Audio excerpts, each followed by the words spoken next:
Hi, everyone. Welcome to Serialized, a 12-step process for episodic stories. I'm Ines. I'm going to be your guide today, and let's get started. Now, since I'm going to be teaching you a little bit of something, I assume you want to know a little bit about me. Well, like I said, I'm Ines. I write kissing books, a lot of romance, be it Western, paranormal, erotic romance, a little bit of everything. I come from television, though, for over 20 years. Gosh, I'm old. For over 20 years, I worked in the television industry. I got started working for National Geographic and the Discovery Channel. And then I went on to work in children's media, writing kids programs and doing educational public service types of videos.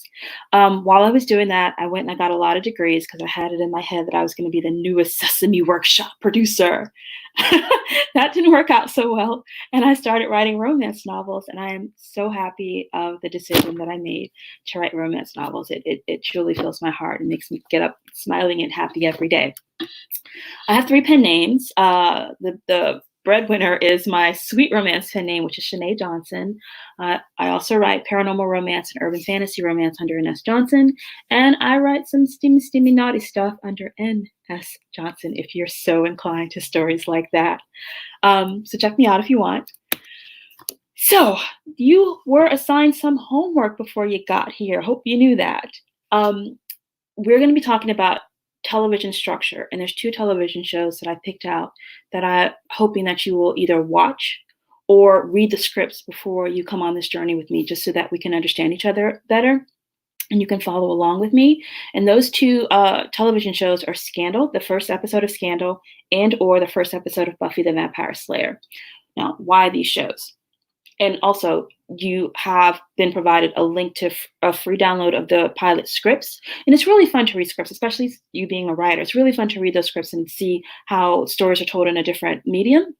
Or if you're feeling lazy, just go ahead and watch the television shows. I believe, as of this recording, Scandal is free on Netflix.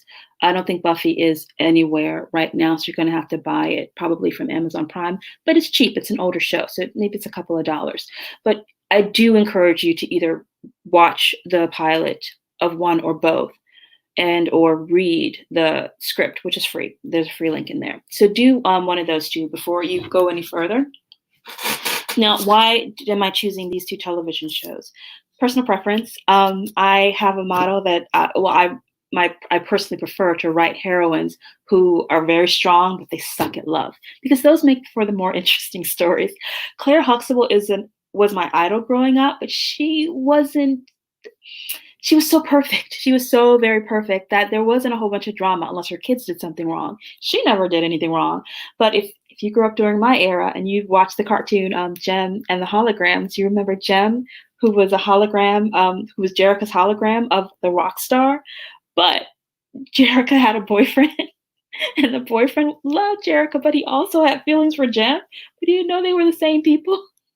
I love that cartoon, and that was a messed up love triangle. Another favorite of mine is Battlestar Galactica, and if you remember the heroine Starbuck and how absolutely trash her love life was, but you couldn't stop watching. That's another one of my heroines. Again, she's the best fighter pilot in the galaxy, but her love life. So then you have Buffy the Vampire Slayer, who has 2 vampires fighting over her, and then Olivia Pope, who has the president wrapped around her finger.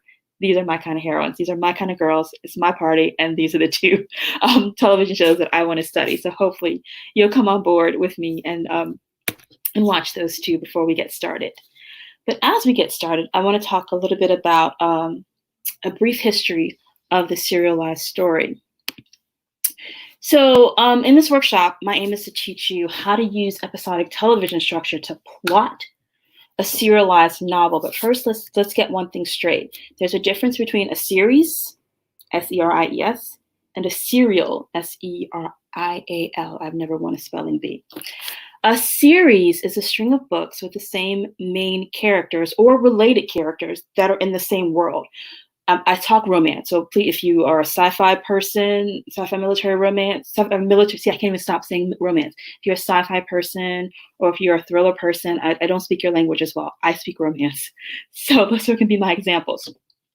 So an example of a series, you can think J.R. Ward's paranormal romance, The Black Dagger Brotherhood, or for contemporary, you could think Bella Andre's Sullivan series, or for historical, you could think Courtney Milan and her brother Sinister.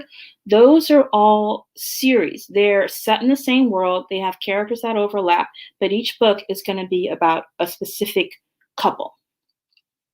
But when we talk about a serial, IAL, on the other hand, that's going to showcase the same character or characters in a story in an overarching plot that is told through a sequential series. And it has to be read in order to maintain comprehension. For example, Game of Thrones. I know a little bit outside of romance. Twilight is a serial. Harry Potter is really a serial as well. You have to read those books in order because you have the same characters continuing on in a story. If we bring this to television terms, most half-hour comedies are series. You could watch, for example, an episode of Seinfeld or Friends or The Big Bang Theory one week, and you wouldn't miss much if you skipped a week and then watched the next episode. It's still in the same world, but the stories aren't always told sequentially. You can hop in and out. But if you missed an episode of a soap opera or something like Scandal, then you'd be confused because the stories go in order and you have to watch the installment before you progress. My belief is that the goal of each episode or each installment or each serial should leave the reader or the viewer both satisfied and at the same time wanting more. So how do you do that? You could argue that the tale 1001 Nights was a serialized work of fiction because if the listener wasn't satisfied, if they weren't left satisfied and wanting more, then the person who was narrating that book would die because that was the fate. If you don't entertain me for the night, I'm going to kill you. And this person lasted 1001 nights. So many readers or many would-be readers, you hear them talking about how they lack the time as a reason for them not wanting to read more. Well, a serialized installment can be a relatively short work that can be read in a short amount of time. And there's a lot of books that do this. For example, if you were in English class, had to read Uncle Tom's Cabin, that was a serial. So was Three Musketeers. Charles Dickens got some great notoriety with the Pickwick Papers. And the reason that you're looking at Prince right now is not because he's so amazing and gorgeous, or he was so amazing and gorgeous. If you look all the way down at the bottom of that magazine cover, you're going to see The Bonfire of the Vanities. Remember that, either the book or the movie? Well, that was told in serialized fashion in Rolling Stones. So the serial is it's a pretty big deal, and nowadays you still see it. If you are a frequenter of Wattpad, most of those stories are serialized, especially if you like One Direction or any of these K-pop bands. You see that people are delving out a chapter or a section a week. So for this workshop, you can use the techniques that I'm going to teach you to either write a serialized story, or you can even use it to write a series. Because the techniques are just the same, except for one special sauce that I've got that I'm going to teach you at the end. So with that being said, let's keep going. So we talked to the difference, about the serial and how the series and the serial. So like I said, a series is a string of books with the main characters or the related characters all in the same world. But a serial showcases the same characters in a story with an overarching plot that is told through a sequential series of books that have to be read in order for you to understand it. Okay, so let's talk a bit about our foundation. So here's where you want to pull out your pen or your pencil and a piece of paper and get ready thinking about your story.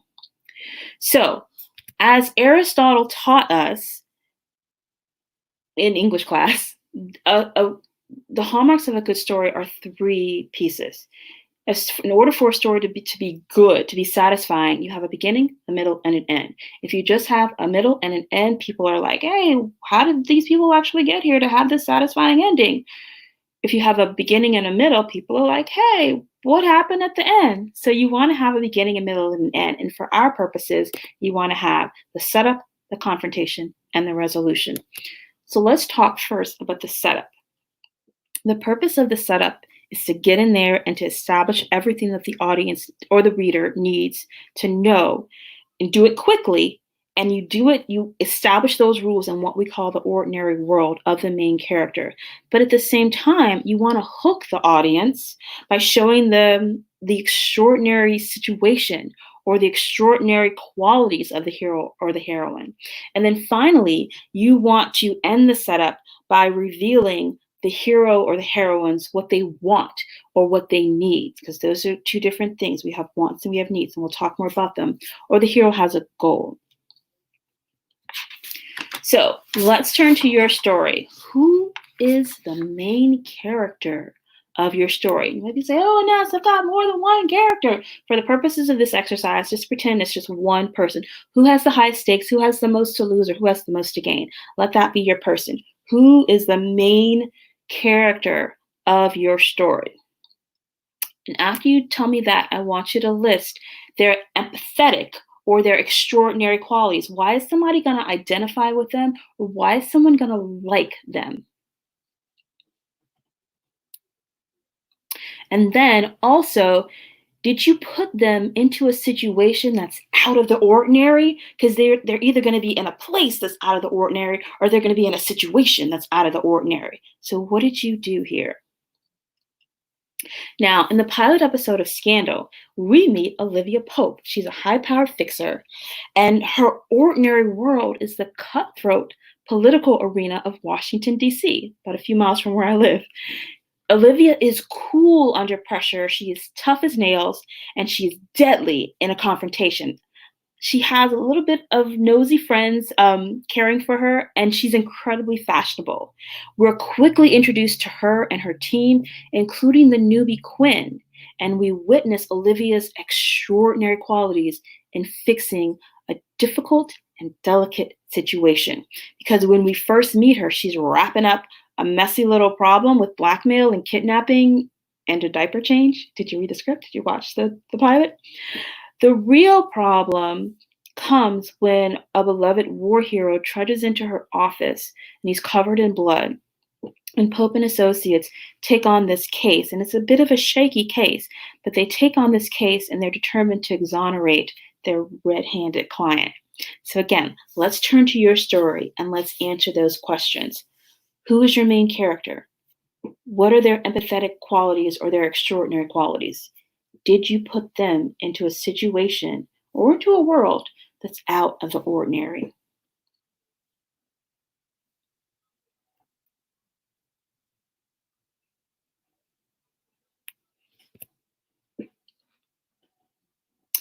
Okay, with that main character in mind, I want you to start to think a bit more.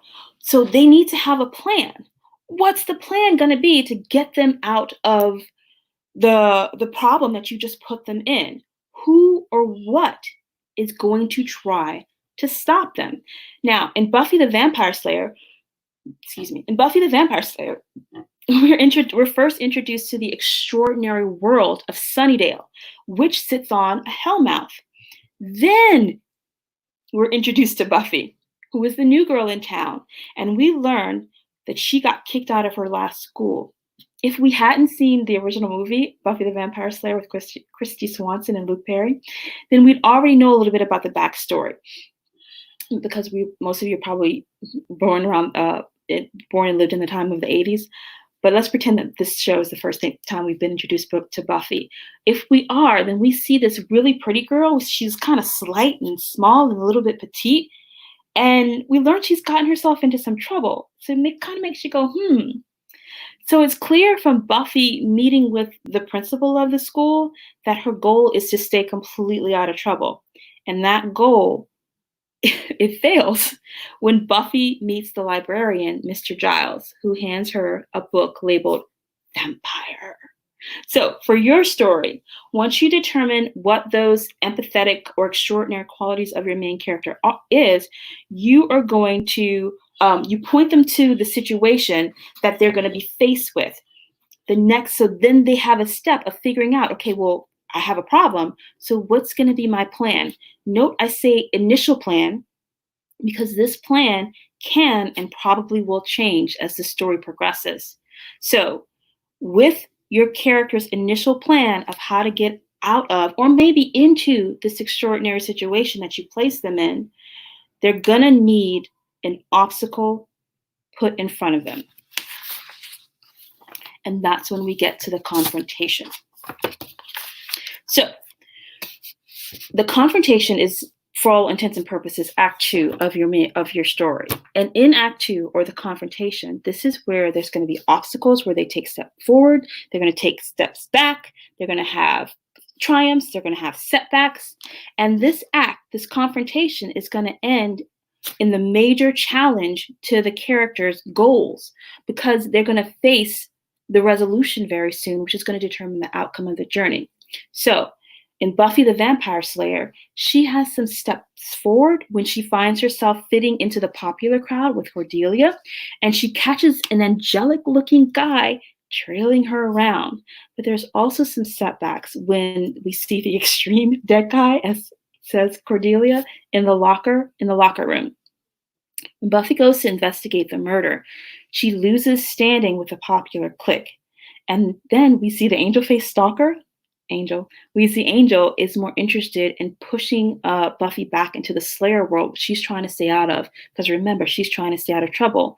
The act ends, the confrontation ends with Angel warning Buffy about the harvest and her responsibility in stopping the mouth of hell from opening. But Buffy is still trying to cling to her hope that she can be a good girl and she cannot be a part of this Slayer mess, but she gets pulled back in. Now, if we move on to Scandal, only in Scandal can a dead woman being called a whore be considered a step forward in the plot. This is one of the clues to what really happened to Olivia's client and the deceased fiance that they have to figure out how to work to exonerate Sully. With Sully, his case is the A storyline of this episode, of the pilot episode. But there are at least 3 other subplots that are working their way through this 60-minute television show. The confrontation of Scandal, the Act 2, ends as the evidence starts to mount against Sully. And Olivia sticks by her client, and she sticks by her gut, and then they have a breakthrough. The team finds concrete evidence that Sully was telling the truth. He didn't kill his fiancée.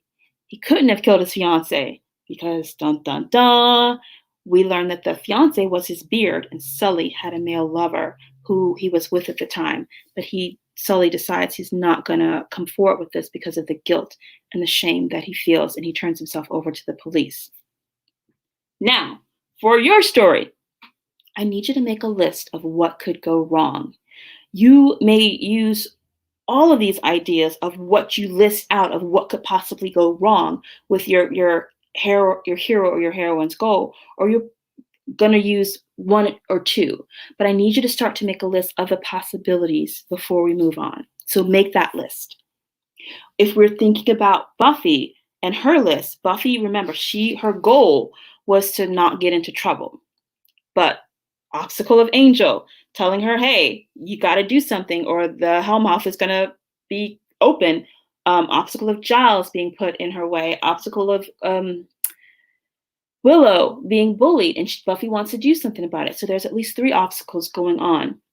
When we look at Scandal and Olivia, her goal is to exonerate her client.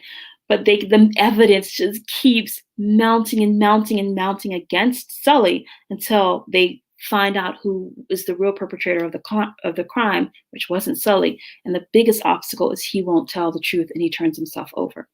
So again, make your list of what could go wrong.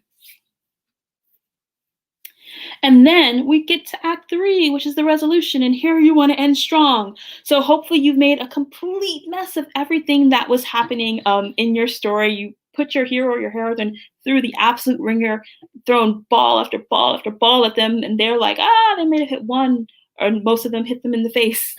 But you've gotten them into a pickle. And now it's your responsibility as their creator to get them out of the mess. By the end of your story, your hero or your heroine has to either achieve their goal or they have to fail. You can have failure, in a serial because it's truly not the end. There's going to be another episode. So you can feel confident or safe against readers going either way. But in any case, you've got to figure out what you're going to do. Will your character reach their goal in this installment? Does the goal change at the end of the installment?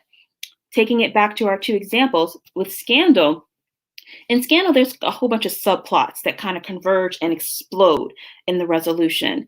You have the president's mistress trying to kill herself. We learn that Olivia had an affair with the president herself.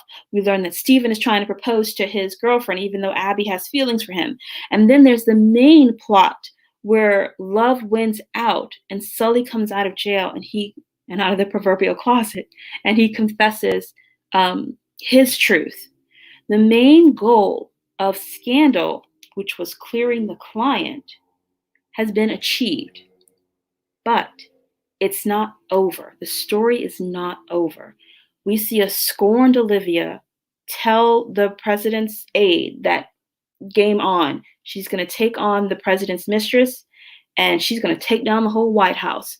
So there's ups and downs there in Scandal, but we see that everything isn't resolved, and we're moving on to the next week, which is the honeypot of television writing, something that we call the open door, which I will talk about at the end.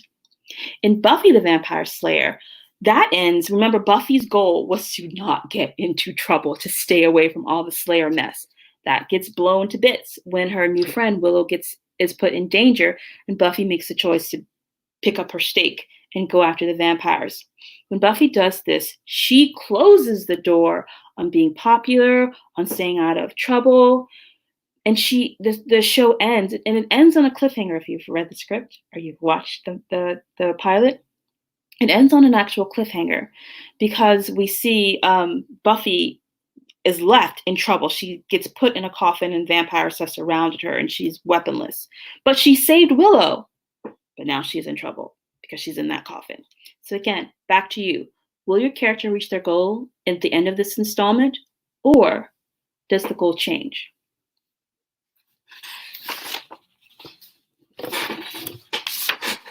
Okay, let's dive deeper. So that was a general overview, but now we're going to dive deeper because there's a 12-step journey. So let's dive into the first step.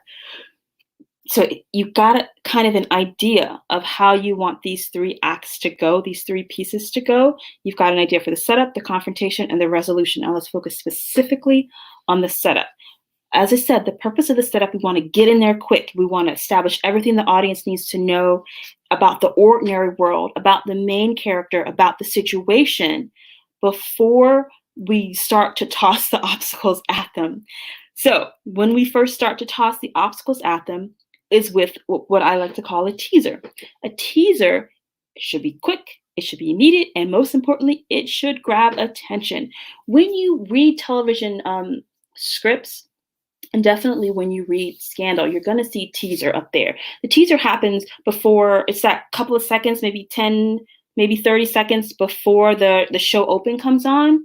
And that gives you a little bit of information about what happens. It literally, it teases you just a bit. So when you see that, sorry, I lost my train of thought really quickly. What Scandal does in its teaser is a brilliant bit of television writing, and that's when what they do is they use the novice. So we don't even meet Olivia Pope in the teaser of the first episode.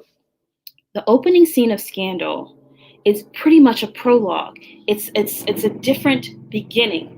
Like I said, I live in Washington, D.C. We're having a flyover right now.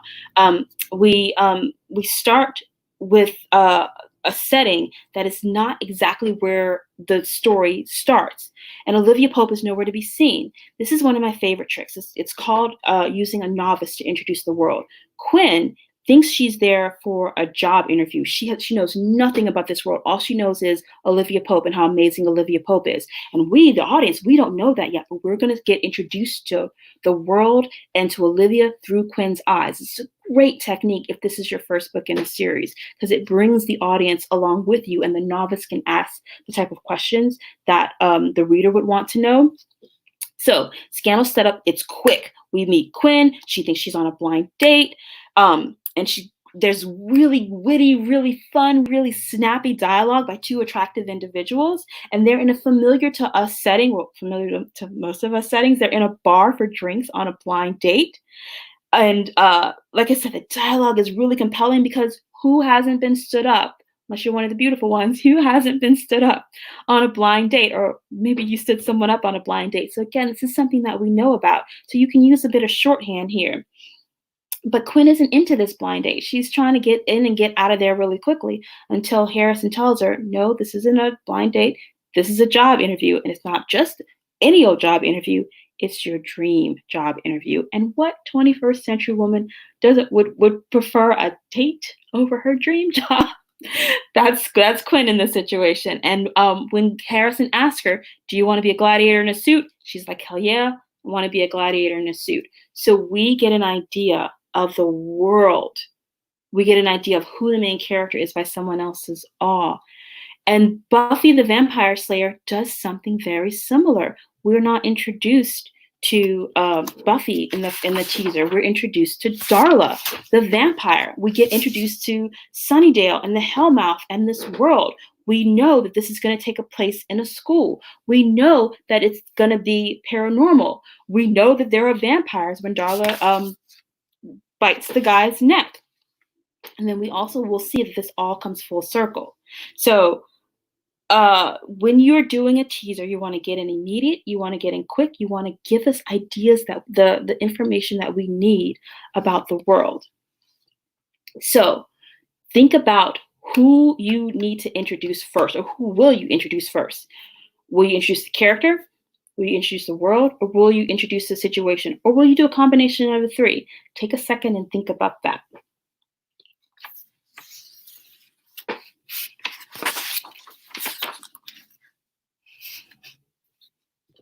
Once these introductions are made, you need to talk to us about the character's want or need, and there's a difference. So if you choose to introduce the world or the situation before you choose to introduce the character, like both Buffy and Scandal did, then you need to have an in-between scene. I call them tweeners. You need to have a tweener where you introduce the character, and they did that in both of these. We see Buffy at her first day of school. We see Olivia going to pick up the package. So they had an in-between scene. So you introduce that, and when you introduce that character, make sure you show us their personality, because the whole purpose of a story, the whole purpose of a character arc, is we see who the person is in the beginning, and they should be someone else by the end. If we're telling a character story, you want to, like I said, you want to make your character empathetic. So you made a list of empathetic qualities. So you want to show us that in the beginning before you put them on the roller coaster. And as you're showing us that, you want to tell us what the character needs or what they want. A goal is either a need or a want, but it's usually not both. So let me explain that. Okay, so all characters have holes, H-O-L-E. Notice it rhymes with goals. When you open the first chapter of a book, you find a human being or a dragon or a shapeshifter who believes that they are lacking something crucial in their lives. Perhaps it's the dream job. Perhaps it's the right social circle. Perhaps it's the parents' approval, or it's the best haircut or the best outfit. Rarely do you enter a world and you have a character who finds themselves whole, W-H-O-L-E. There's a part of them that's usually missing. And for the next tens of thousands of words, the reader is going to embark upon a journey of the character trying to find ways to fill that void. And characters fill these voids, these holes, H-O-L-E-S, in one of two ways. They fill them with either a need or a want, and there's a difference. I'm going to take you back. Because I'm assuming that you're around my age, in my 40s, you'll know a lot of these references. So I'm going to take you back to 90210. Okay, and you see Brenda Walsh there. So if you remember one of the episodes in season 1, where Brenda, this Midwestern girl, moves to Beverly Hills, and she's completely out of the fashion loop. And she tells her mother she must have these expensive designer jeans that are ripped in the perfect places with patches. And her mother's like, oh, heck no, child. You're going to get a perfectly good pair of jeans to fit your butt and cover you. And that's all that there is to it. And Brenda wanted those jeans. She didn't need them. What she needed was a nice pair of pants to go to school in. And what did she do? She literally cut those jeans up and made holes. Y'all remember in this episode now? That's my point. So characters are going to have one or the other. You're either going to have a want that's not the truth. It's something that you think will make you feel better versus a need, which is truly what's going to fill that hole. Now, you don't have to have both. Some characters go through the whole journey with just the need. They know exactly what it is that they need, and that doesn't change. Perfectly fine. But it can be fun for you to have kind of a false goal, that want, that changes into, for the character realizing, I don't need that. Here's what I need. And if you choose to have that dual representation going on, we're going to talk a little bit about how you work that in at the end of Act 2. But if you just have a need the whole way, you're good to go. So you need to decide, does your character have a want only? A want or a need, or do they have a need only? You make that decision, and you need to tell us or to write down on a sheet of paper what that want and or need is.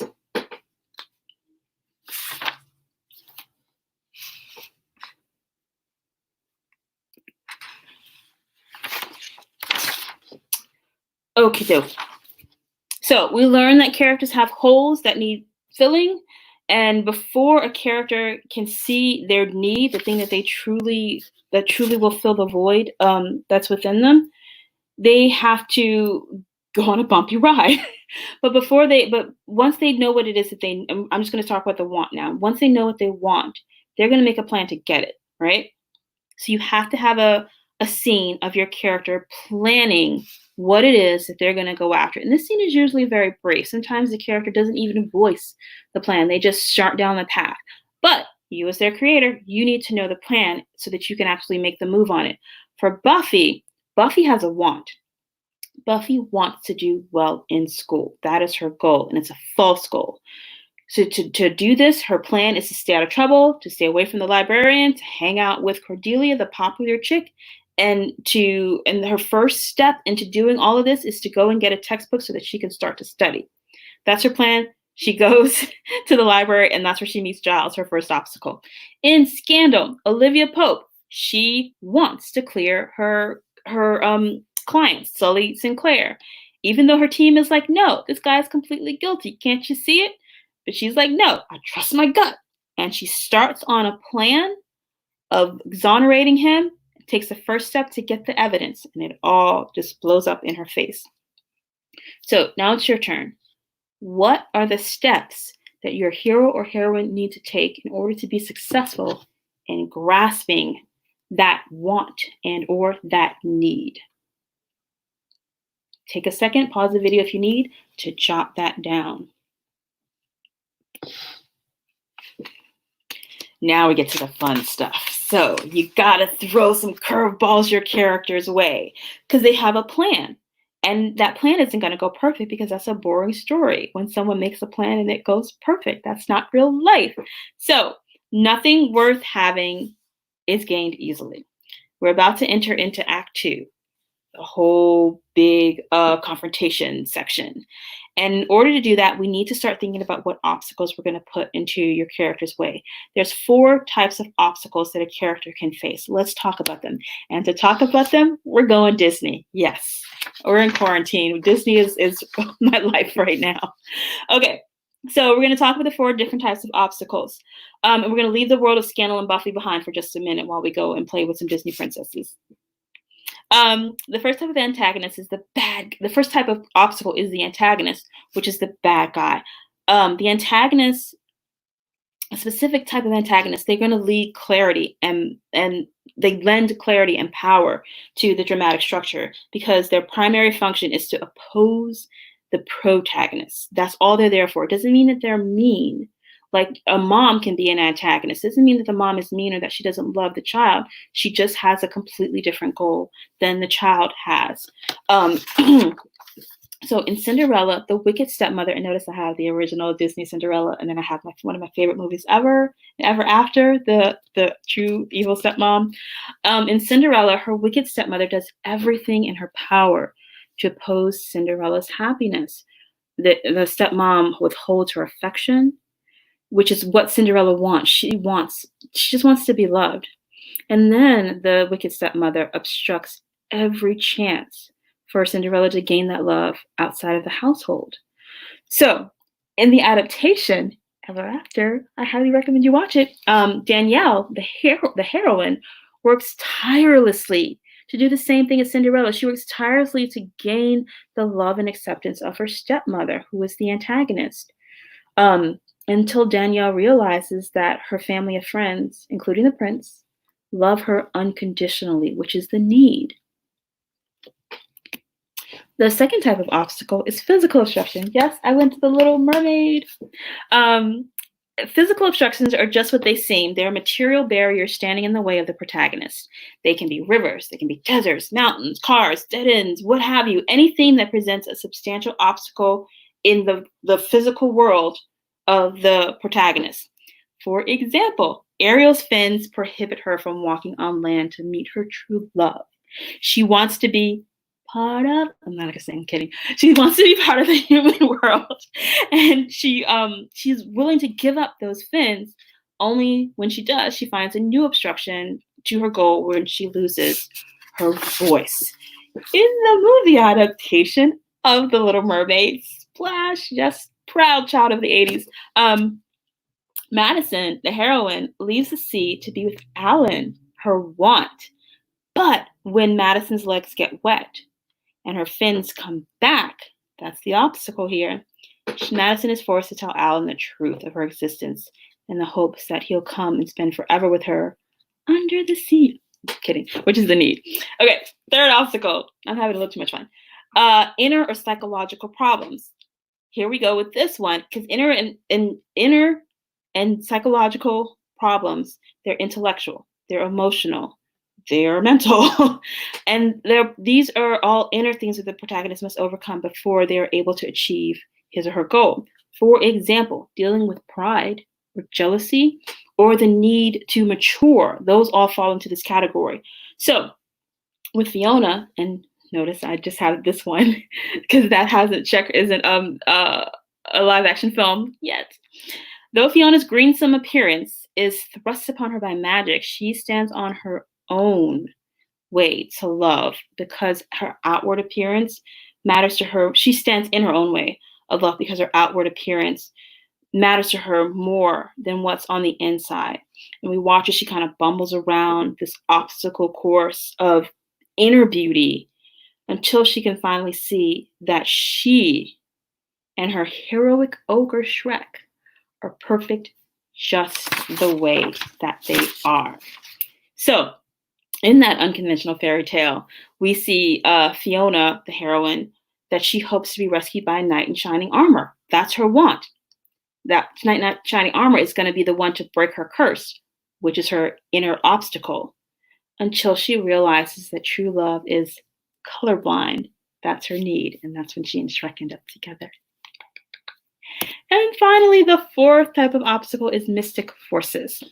And mystic forces most often enter the story as accidents or chance, but they can be expressed as moral choices or ethical codes of honor, which present themselves as obstacles. They can also be personified as gods or supernatural forces, which the characters have to contend with. For example, in The Princess and the Frog, magical forces alter Tiana's life as she struggles to hop free of the magical forces hold. She faces the possibility of having to let go of the love she's found in an effort to make her dreams come true. So with The Princess and the Frog, Tiana, who is the heroine, aims to fulfill her father's dream of opening up a restaurant, but she's turned into a frog. That's the obstacle, mystical forces, and she's only rescued by love, which is what she needs of the frog prince. Okay, so now it is your turn. Sorry, now it's your turn. I need you to list at least 2 obstacles. They are, going backwards, mystical forces, inner psychological problems, physical obstruction, or the antagonist. And they can be two of the same. The antagonist can do two really awful things, or you can have an antagonist and they put a physical obstruction. It's up to you. It's your story, but you need at least two. You can have more than two, but I highly recommend that you do at least two, especially for this particular plotting method.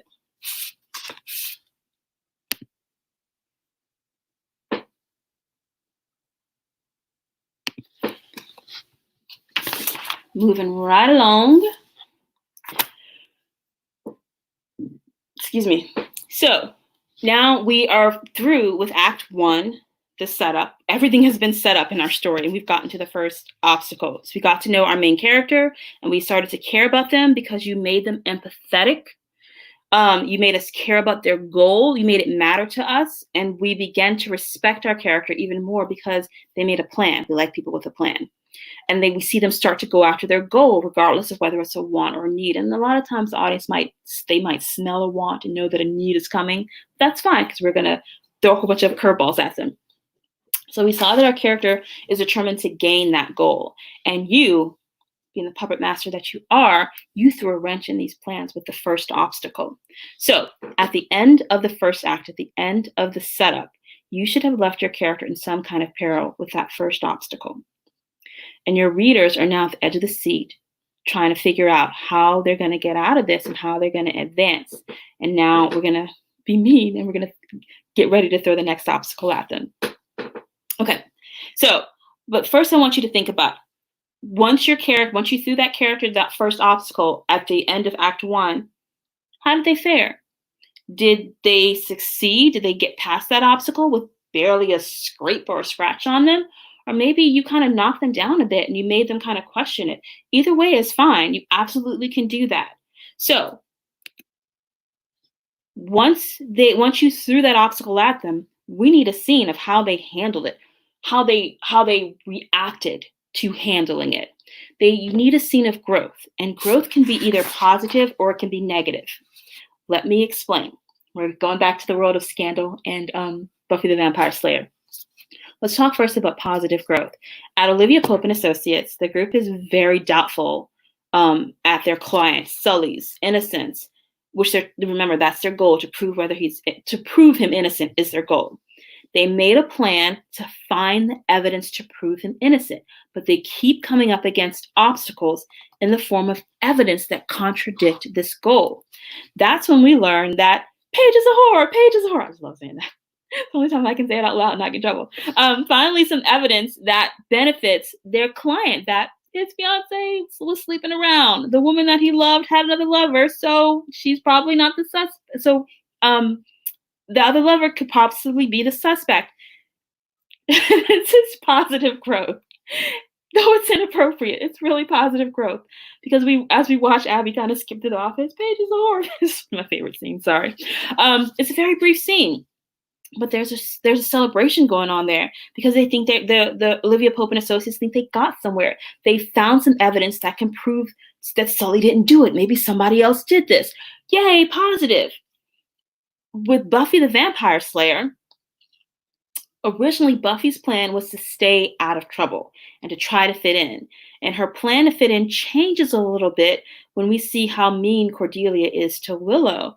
And instead of buddying up to Cordelia, Buffy decides to buddy up to Willow and be her friend, the object of Cordelia's ridicule.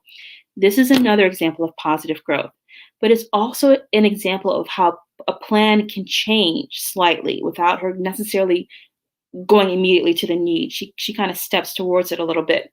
And Buffy kind of veers off her path towards the popular clique, and she decides to become part of the Scooby Gang.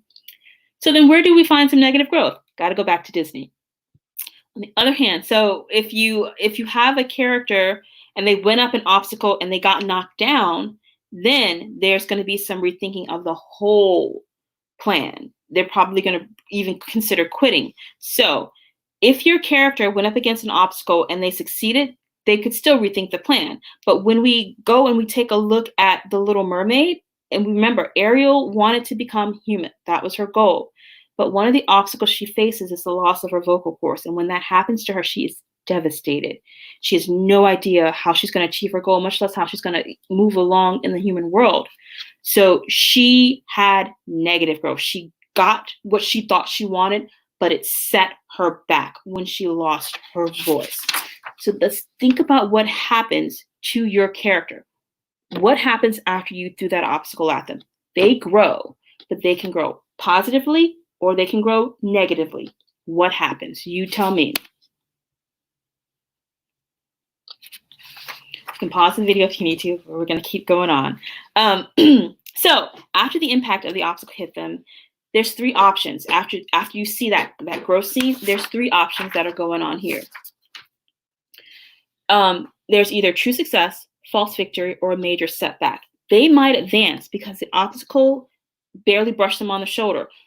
That would be really boring. So we don't really use true success in definitely not in television writing, and probably not in novel writing either. We don't really use true success. The two better ones are false victory and major setback. Remember how Abby caught page 4? That's the last time I'm going to say it. It's a false victory because in the next scene, we learn that Sully knew about Paige's indiscretions. Pope and associates thought they'd advance and were closer to their goal of exonerating Sully. But no, even worse, it looks like Paige, you know who she is, was shot with Sully's gun. And Pope and associates is in even worse shape than before. Now what? They thought they succeeded, but they were wrong. As after digging a little bit deeper, this was a false victory. Is that what happens to your character? They thought that they succeeded and gotten past the obstacle, and turns out, nope, you actually are 2 steps back. Or they could have a major setback. In terms of Buffy had just come from patting herself on the back after choosing the kind-hearted Willow over the mean girl Cordelia. However, Buffy's past still follows her. Cordelia shows up and announces that the gym class has been canceled due to the extreme dead guy in the locker. This is a new obstacle for Buffy, and she immediately slips back into Slayer mode, asking Cordelia a very uncool question about the dead guy. Buffy had thought she was doing good making friends. She thought she was doing good working on her academics and staying out of trouble. But this obstacle and the line of questioning that she asked Cordelia puts her in worse shape than before. And she takes a setback. She has a setback where not a major victory. She actually steps back. So how did it go with your character? Remember, how did your main character react to that obstacle? Was it positive or negative? And then, did they think they had a victory and then it was actually false?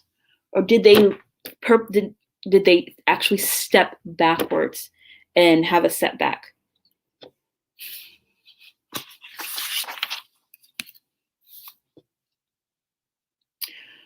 Once that happens, once you know whether we're how far we've fallen back, you've got to regroup. So remember that conversation we had back in Act 1, the setup about needs and wants? Here's where you have to figure out if your goal is a want or if it's a need, and then you know the new steps that you need to take. So in Scandal, Olivia's main goal was and continued to be to prove Sully Sinclair innocent. She gets hit with obstacle after obstacle that tries to show him as guilty, but she trusts her gut, even when she's confronted with the bloody stinking gun, and still she stands and she says, make his alibi stick, because she just knows she's right. The goal, the need to prove Sully Sinclair, that doesn't change. She's sticking by it. What we thought may have been a want is truly a need, and she's like, bam, we're sticking with it. For Buffy the Vampire Slayer, things worked out a little bit differently. Buffy wanted to stay out of trouble. That was her goal. But in the end, she realizes it's more important for her to keep people safe. She needs to keep people safe. And that's why she goes and investigates the guy in the locker, even though she knows that it's going to put her back into her slayerly ways. Nowadays, in film and television, even in books, we use this structure, and this is where a plot twist happens. Either the want becomes a need at this point, and the character figures that out, or it was the the want was always the same need, and they stay the same. But in any case, your character needs to regroup. So if your character realized their need was a want, and then they need to make a different plan. They have to come up with something new. If your character, if the need was always the need, they may just keep going on the same plan, or you may slightly tweak it. But in any case, we have to throw another obstacle at them. That's why I said you should have at least two. Before this point, you could have thrown some different obstacles in there. In the Scandal pilot, there's a lot of smaller obstacles that happen. But the confrontation needs to be the final obstacle that you're going to throw at your character. So you need to figure that out from obstacle number 1 to the confrontation. This is the last one. It can still be an antagonist, a physical obstruction, an inner psychological problem, or a mystic force, but it's the last one. And there's some people that like to make the first one the big obstacle and the second one kind of the small one, kind of the poke. Do you really want this? Do you really want this? And there's some people that do it differently. There's some people that make the first one the small one and make the big one like, you gotta fight if you really want it. It's up to you. Both are valid. But the rule is this is the last one. So in Scandal, the team is able to finally corroborate Sonny's alibi, but he won't fess up to it. The police arrive and they take Sully away, and it looks like the case is closed, and there could be nothing worse than losing this case even when they were right. In Buffy, the Vampire Slayer, Buffy is hanging out with her new friend Willow, and the two are getting closer, and Willow tells Buffy about Willow's non-existent dating life, and the two gals are commiserating. When Buffy goes and steps away to talk to Giles, she looks back to see that Willow is chatting to someone who she knows is a vampire, and then they walk off, and now Buffy has to go and grab her girl. So now it's your turn. When your character regroups, what do they get what they need, or is there going to be a plot twist? What's the final obstacle that your character is going to face? You need to know those two things before we hop on into Act 3. You can pause the video if you need, but I'm going to zoom on. Okay, Act 3, the resolution. We are here. We are at the final stage. We're so close to the finish line. You just left your hero or your heroine in peril. The bad guys have closed in. The day has changed to a dark night, and it looks like all is lost. Notice all those plot points I threw in there. But it's not. All is not lost. There is a rainbow at the end of this path. There is light shining on in the silver lining that we're about to do. There is a way out, and your main character just needs to get there. And they get there first by looking at the silver lining. Like I said, there's no more obstacles at this point. I don't recommend that you put any more there because we're kind of out of breath by now. So that last confrontation you threw at them, that's it. They either they face that obstacle, and this is where their journey is about to end. And this is how it ends. It ends with a silver lining, and there's two ways to do the silver lining. The silver lining is a scene of revelation. It's an epiphany. It's an aha moment. But those are two different things. An epiphany and a revelation are two different things, but they both are about discovery. In an epiphany, the character comes to understand a point that they hadn't before, and their eyes are open to a new silver light. Whereas in a revelation is communicated information. It's often something that wasn't disclosed before. One happens in the mind while the other happens in the ears. The epiphany is in the mind, the revelation is in the ear. Either way, the character is changed, and we see it now. From the beginning, when you showed us who they were, by showing us their empathetic qualities, by showing us some of their personality, we can see a change. At this moment, it's glaringly bright that there is a change that just happened here. In Scandal, Quinn, remember Quinn, our novice, she makes a revelatory statement to Olivia when she tells her that Amanda, the president's mistress, alleged mistress, said that the president would call her sweet baby. After the words leave Quinn's mouth, not once, but twice, you see a change happening on Olivia's shocked face, and Olivia moves She moves different. She's gunning for it, and something's about to happen. In Buffy the Vampire Slayer, this is an epiphany because Buffy realizes she can't turn away from being a slayer. She sees that her secrets are hurting the people that she's coming to care about, like Willow, who's gone off with a vampire. And we see Buffy rush into action and do what she said she wasn't going to do. And her behavior's changed because of a realization. Olivia changed because of an epiphany that she heard. Excuse me, an epiphany that she, I just said those backwards, but you know what I mean. Buffy is the epiphany and Olivia is the revelation. Okay. So we're at the victory moment. Your character has a teachable moment here. This is that they're behaving differently. They're behaving in a different manner that's going to propel them towards achieving the goal. Ideally, this is that scene where they get that goal. They fight, they succeeded against the last battle, or you could have them fail. It's up to you. But this is that scene where everything comes to a head and it's an ending. Olivia's goal, remember, was to clear Sully's name. And she is victorious when we see Sully give up his lover's name and his alibi is corroborated. We see Sully come out of the jail or out of the closet because he was hiding his identity of who he truly was in his love life.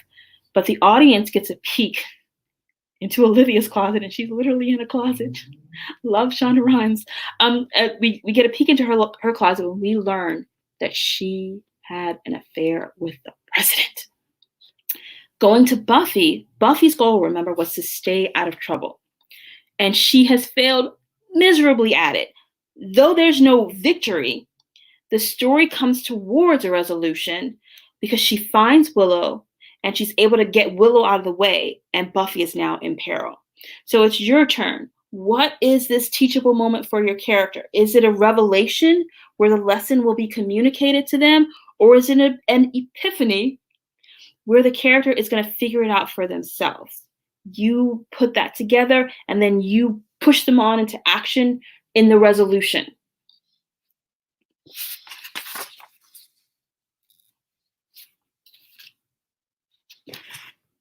That was the end though, right? But we're not done yet. They face these obstacles and they're a changed person. They have grown, they have learned some lessons. They know what the outcome is, but this is a serial, not a series. This is a serial, so it's not truly the end. We've got 2 more plot points to go through. So to recap, we have taken our hero on quite the journey. We've taken them through 10 plot points so far, and they're not the same person as who they were when they started out in the setup. And this is great news for us, serializers, because we are about to tell a new story with these characters. This changed hero is going to want new things.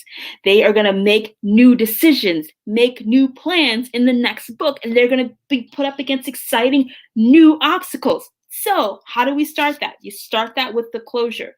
Before you embark on a new story, you have to, you rarely hear me say have to, but in this instance, you have to close out the first one in order to get that satisfaction. Remember Aristotle, beginning, middle, end? This is technically your ending. Have you ever had a relationship that was unresolved and you needed closure? Right? This is that closure. So by this point, your story, any subplots that you've woven into your story, like we saw that there's different subplots. There was a Steven subplot, Steven getting engaged subplot. The Olivia being having an affair was a subplot. Quinn as a newbie to the office, that was a subplot. So all these subplots start to converge, right? In Scandal, the president's alleged mistress has tried to kill herself, and Olivia takes her on now. Olivia gives Steven the courage to propose to his girlfriend, even as her personal life is crumbling around her. Olivia convinces her client Sully that love should not be a secret or a lie. Take your own advice, Olivia girl. And that he should be brave, which is so poignantly parallel to her scandalous love life. The door to this episode closes when Sully's case is closed, because that was the main storyline. The team is literally taking down photos of Sully's case, and the door has closed. So you need a closure scene to show that the goal was achieved. For Buffy the Vampire Slayer, this is where people get upset in books. It doesn't end with closure. It ends with Buffy ends with a cliffhanger.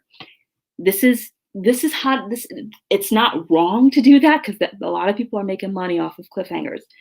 But if you want to avoid that shouting at you in the reviews, I have a different way to do this. So let me tell you how Buffy did it, which I don't think you should do. In Buffy the Vampire Slayer, the teaser from the beginning of the episode is brought back when we see the girl in the Catholic school dressed, Darla the vampire. She returns to the scene. So we see the subplot of Buffy trying to fit in is also tied up when she basically knocks Cordelia to the curb, and she's now Willow's friend. So Buffy is a different story. There is no closure here. Instead, we get a cliffhanger. Buffy was able to keep people safe, but now she finds herself in danger. And we leave this pilot episode with a big bad guy looming over Buffy while she's trapped in a tomb, weaponless. And you're just going to have to wait to the next episode to happen. That will stir up some emotion, especially if you're not a very fast writer. So instead of having a cliffhanger, what I would recommend that you do is after your closure, if you want to continue on the story, you have another scene which is what we call the open door. In the open door, I'm such a huge fan of the open door. If you're a film buff, two of my most favorite films that do open doors, Dreaming of Joseph Lees, Lees, Lees, oh my gosh, and Another Earth. Those you'll understand what I mean when I explain to you what the open door is. So the open door is a method where you have closed out the old story. You told us what the goal is. They've achieved it, or they failed with that open door, with the whole goal of that, the whole resolution of that goal. But now you're going to start over and you're going to introduce a new story. You're going to introduce a new goal, a new want, a new need at this point. And this is what we call the open door, where there's a sense of satisfaction because we know how the previous story ended. And as soon as you tell us that, you tell us, hey, look over here, there's another story. And this becomes much more satisfying. So as I said before, with Buffy the Vampire Slayer, that ends on a cliffhanger. The story's not over. You got to tune in next week to see how the goal gets resolved. Does Buffy die, or does she how is she going to get out of this scrape? So you're just going to have to wait for that. With Scandal, they open the door because Shonda Rhimes is awesome. They closed out the main plot of the pilot, again, which was focused on Sully Sinclair. And you see they're going to do this every week if you continue to watch the show. The A plot line of the stories are typically the cases. And that's why there's a feeling of satisfaction, because the case gets closed. The personal lives of the people, that's what's ongoing. So they left open the subplots. They left open Olivia and Julia's affair with the president. We don't know where that's going to go. That's a door that they opened. And we see Cyrus come to try to smooth things out. And Olivia's like, oh no, honey, this is not over. We're going on. I'm going to take down the president. I'm taking on Julia as my client, and we're going to get you. So that's the main plot point that they left open at the very end of the show.